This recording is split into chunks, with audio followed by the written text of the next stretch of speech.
Bonjour à tous et bienvenue dans cette nouvelle vidéo. Aujourd'hui, je vous donne quelques conseils suite à mon voyage au Portugal pour bien choisir vos objectifs de vacances. Allez, c'est parti. Conseil numéro 1, privilégiez la légèreté et la polyvalence des objectifs pour voyager avec un esprit tranquille. Pendant ma semaine au Portugal, j'ai notamment eu l'occasion de shooter avec le 45 mm f2.8 de chez Sigma et son comparse, le 20 mm f2. Vraiment, voyager léger, je pense, c'est ce qu'il y a de plus important quand on veut faire profiter de ses vacances et en même temps pouvoir faire de la photo et de la vidéo. C'est horrible de se trimballer toute la journée un sac de 10 kg avec une panoplie d'objectifs, de boîtiers, de stabilisateurs, de drones qu'au final on va absolument pas utiliser. Pensez bien avant votre départ d'essayer de minimaliser au maximum tout ce que vous allez prendre. Soyez le plus minimaliste possible. Si vous pouvez trouver des éléments qui font du 2 en 1, foncez. Conseil numéro 2, choisir son objectif.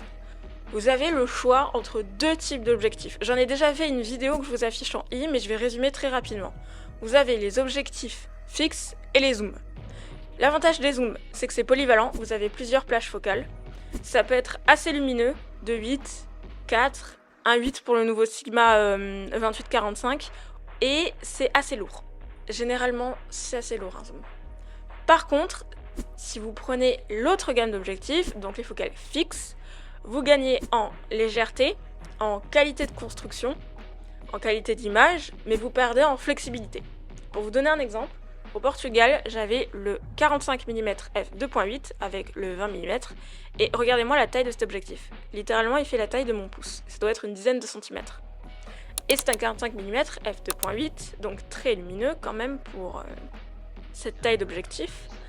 Mais ce n'est qu'un 45 mm.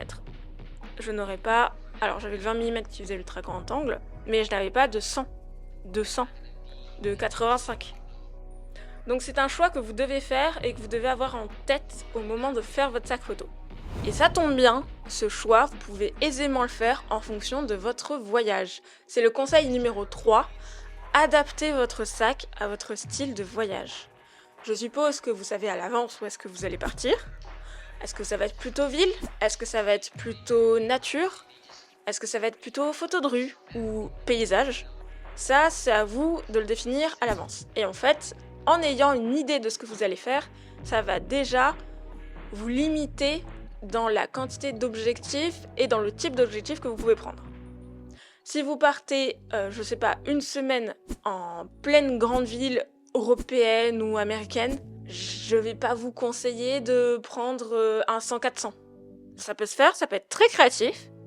À l'inverse, si vous partez explorer, je sais pas moi, des déserts comme le désert de Namibie ou autre, et que vous n'avez pas prévu de faire de l'animalier, prenez absolument un ultra grand angle. C'est hyper important.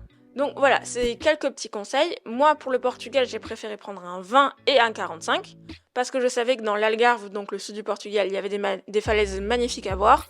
Donc il me fallait un objectif pour faire du paysage. Et en même temps, j'adore faire de la photo de rue et de la photo un peu de contexte. Donc il me fallait un objectif beaucoup plus serré. Un 45 mm, ça m'allait très bien.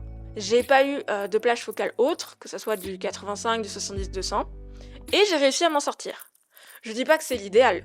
J'aurais vraiment aimé avoir plus d'objectifs. Mais à se trimballer toute la journée dans le sac à dos, c'était assez optimal, je pense. Pour finir, je vous donne quelques petits conseils pratiques. Le petit conseil pratique qu'on connaît tous, mais qu'on a tous tendance à oublier, c'est de nettoyer son matériel. Vous partez dans un endroit venteux, pluvieux, sableux. N'oubliez pas, quand vous rentrez de chaque sortie photo, de bien nettoyer vos objectifs, de bien utiliser la petite poire à souffler pour enlever les grains de sable, de vent ou de poussière, les essuyer s'ils ont pris la pluie. Pourquoi? Parce qu'au bout d'un moment, ça va vous faire des taches qui vont se voir sur vos photos, ces photos que vous ne pourrez généralement pas reprendre demain.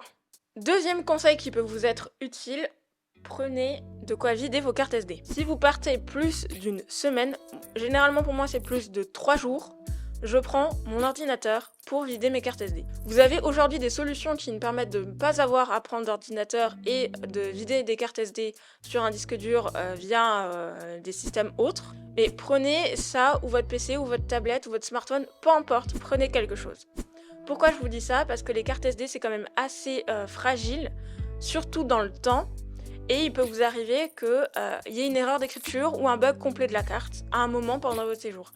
Et ça serait vraiment bête que vous perdiez tout votre travail si vous avez pu faire des photos et des images incroyables. Sur ce, on se laisse, c'est la fin de cette vidéo. N'oubliez pas de liker, partager, vous abonner. Et si vous avez d'autres conseils, n'hésitez pas à les mettre en commentaire. Allez, salut!